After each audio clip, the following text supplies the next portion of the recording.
ये मजलिस तो होगी, होगा ये मातम तो होगा। घर बैठे दोस्त भी समाअत फरमा रहे होते हैं, हम इज्जत जिसकी आप करवाना चाहते हैं हमसे करवा लें, लेकिन ये फर्क आपको जहन में रखना पड़ेगा मुसलमानों कि सारे सहाबी रजी अल्लाह हैं, अकेला अली करमुल्लाह क्यों है? क्या कहना, बहुत शुक्रिया। हाँ, बाकी सहाबी रजी अल्लाह हैं, हम रजी अल्लाह कहते भी हैं और रजी अल्लाह मानते भी हैं, लेकिन ये फर्क क्या है?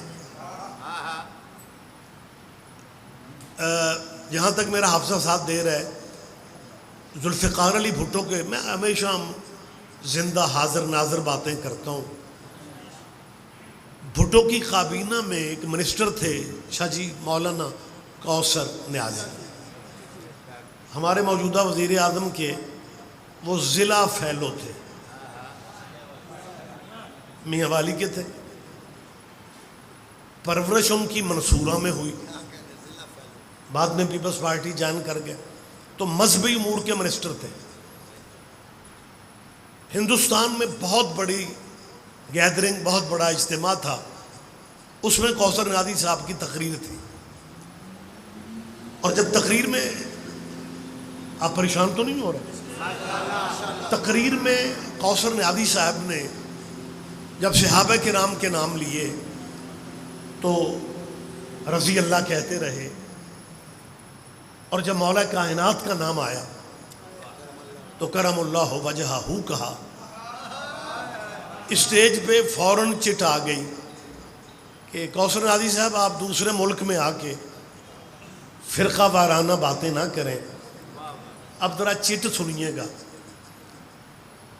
उसने कहा हमारा मुतालबा है कि आप या तो सबको करमुल्लाह कहें, शायद मैं अब इसकी वजाहत क्या करूं। चिट ये आई कौसर न्याज़ी, ये भी सुना सजा, चिट ये थी कि या सबको, सबको करमुल्लाह कहें या फिर अली को भी रज़ी अल्लाह कहें। अगर बाकी बुजुर्ग रज़ी अल्लाह हैं तो या तो उन्हें भी करमुल्लाह कहें या अली को रज़ी अल्लाह कहें।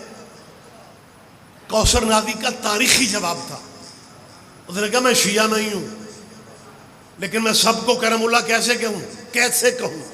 उसने कहा इस्लाम में करमुल्लाह उसे कहा जा सकता है जिसका चेहरा पूरी जिंदगी बुतों के आगे न झुका।